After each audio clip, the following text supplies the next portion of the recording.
Au-delà d'ici, il n'y a rien, sauf le froid et l'ennemi, soupirait le doux poète Ovide, exilé par le courroux d'un César sur de tristes rivages. Le nom de Ponteuxin s'est perdu dans les atlas anciens, mais pour les Turcs d'aujourd'hui, comme pour le Romain d'il y a 2000 ans, au-delà de ces eaux turbulentes, il n'y a rien encore, rien que l'ennemi et le froid. La bise de la mer Noire souffle-t-elle? Sur les détroits s'affolent les mouettes.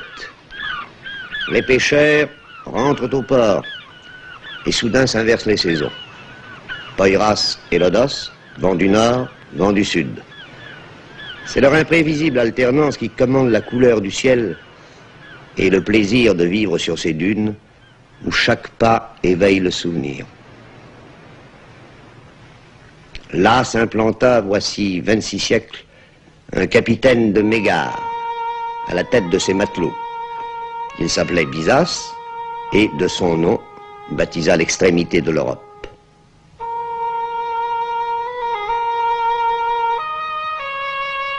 Byzance devint Constantinople, puis Stamboul, sans cesser d'être en armes la conciergerie des détroits. Enlacée par le fleuve marin qui fait sa diversité, la triple ville est inséparable du Bosphore. Elle porta 3 noms dans le temps, elle garde 3 noms dans l'étendue. Stamboul, c'est Galata, et aussi Scutari. 2 continents qui, au bord de l'eau, se souviennent chacun d'autre chose.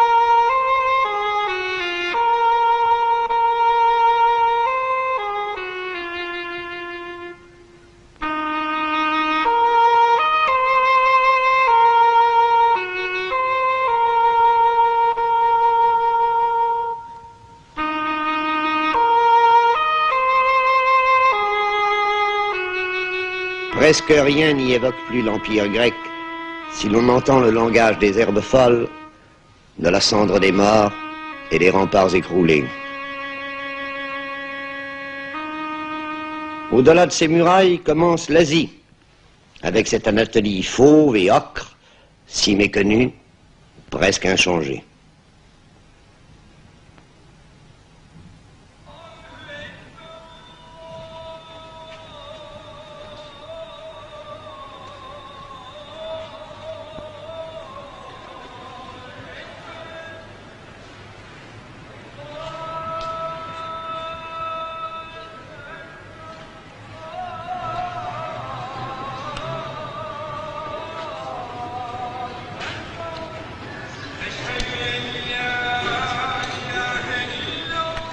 Une rumeur couvre parfois dans l'ancienne capitale des Ottomans la voix sainte de l'islam.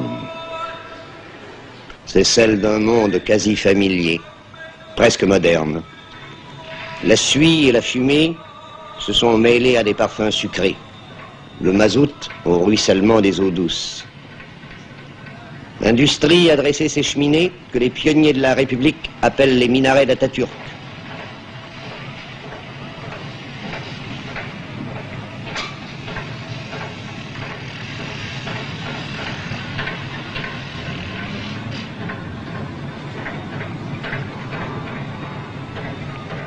Les caïques servent de péniche.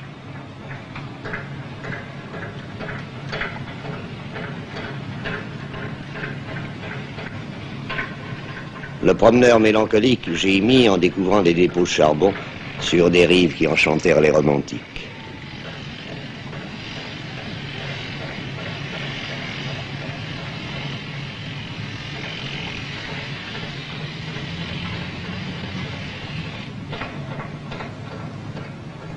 Mais pour cette âme friande d'harmonie, se dressent encore les 425 mosquées de Stamboul, héritage préservé du califat.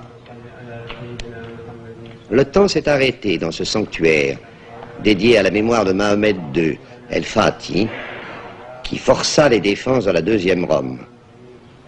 Un sortilège frappe de torpeur ce pieux refuge, clos sur lui-même, dans le murmure d'une des 11 000 fontaines qu'offrirent à la communauté les donateurs d'autrefois.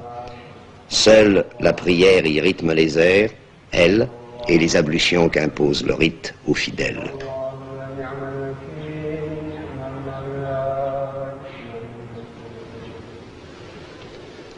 Ici se prolonge encore cette Turquie intemporelle. Elle s'appelait Asie mineure dans les relations de voyage d'écrivains démodés. Elle se survit sans doute, mais le meilleur d'entre elles est retourné à la terre, dans ces cimetières voués à toutes les croyances. Îlots de paix, où de blanches pierres sont noyées dans la verdure, livrées à la nature, dépourvues de ces grillages solennels qui, ailleurs, isolent les disparus des exubérances de la vie.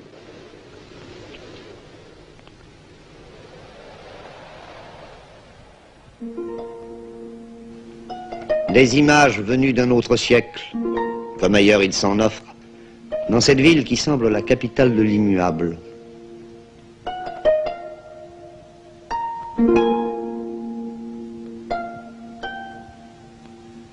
Ces hommes, égrenant leur chapelet entre des doigts sans repos, seule la tradition guide leurs gestes, eux qui connurent l'agonie de l'Empire ottoman.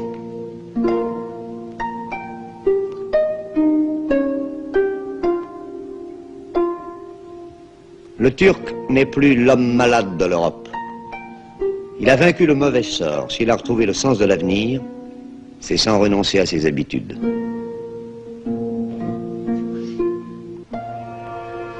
Tour à tour, Stamboul se fait métropole de rêve, ou château des brouillards, que les couleurs s'y affinent ou se brouillent.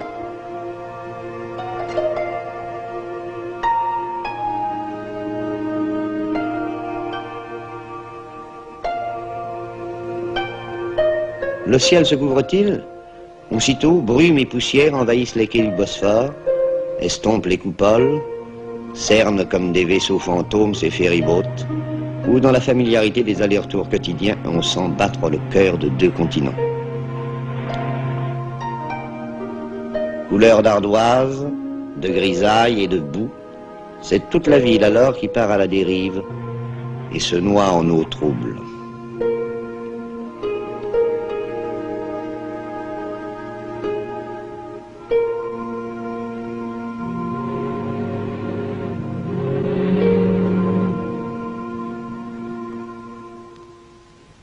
Mais tout change au gré des vents. Et dans une lumière soudain limpide, l'occidental savoure le plaisir d'être encore en Europe et déjà en Orient. Orient familier, même si les faubourgs y gardent des airs de campement. Orient trompeur, mais ouvert à l'étranger par un peuplement composite, une tradition commerçante et la vocation européenne de la République. Dans un parfum de pastèque et d'orange, de résine et de thym, sur les marchés se confondent la malice levantine et la rudesse anatolienne, l'hérédité mongole ou l'ascendance balkanique d'un peuple solide et taciturne, bien vivant, sinon bon vivant, frugalement nourri, sobrement abreuvé de yaourt et d'eau claire, de limonade et de sirop de cerise.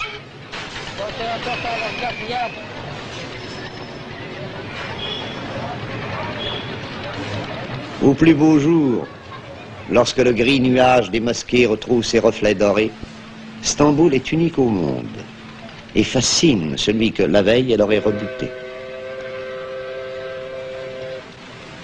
Dans le sanctuaire qui lui fut dédié, l'ombre de Soliman le Magnifique règne sur la ville conquise.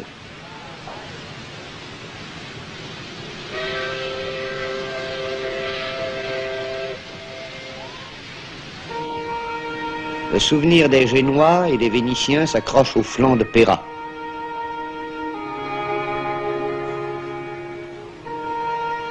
L'imagination fait son œuvre, au point que le lyrisme des étrangers baptise Corne d'Or un canal d'eau morte.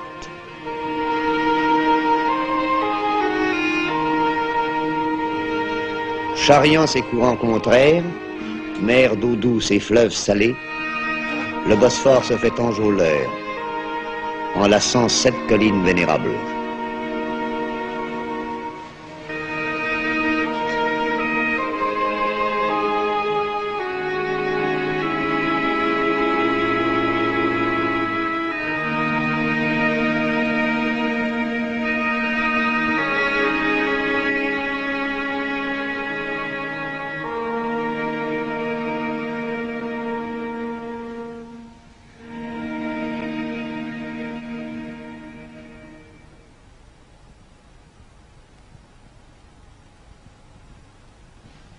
Par quel éclat d'orgueil Justinien salua-t-il l'achèvement du monument voué à la Sainte Sagesse.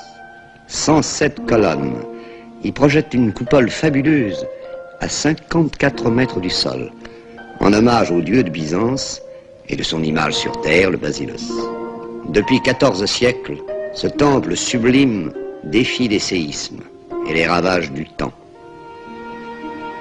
Bien des édifices n'auront pas cette chance de durer dans une cité où, jusqu'au siècle dernier, la pierre était réservée aux bâtiments publics.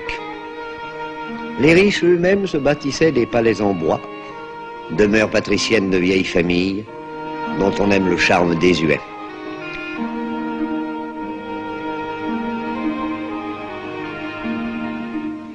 Derrière ces yalis craquant au vent, toute une ville sous ses coupoles fait le gros dos au soleil. Elle dresse ses ogives étirées, ses arabesques pour kiosques à musique, au bord de l'avenue liquide que Léandre traversait chaque nuit pour étreindre sa bien-aimée. Stamboul a toujours le dernier mot. Elle triomphe dès qu'on s'en éloigne. Alors, une ville qu'on jugeait négligée retrouve son élégance. Et l'on oublie les détails pour ne plus voir que l'ensemble. Le soleil, au départ, rend-il ses phares à la vieille Constantinople. La décevante se fait inoubliable.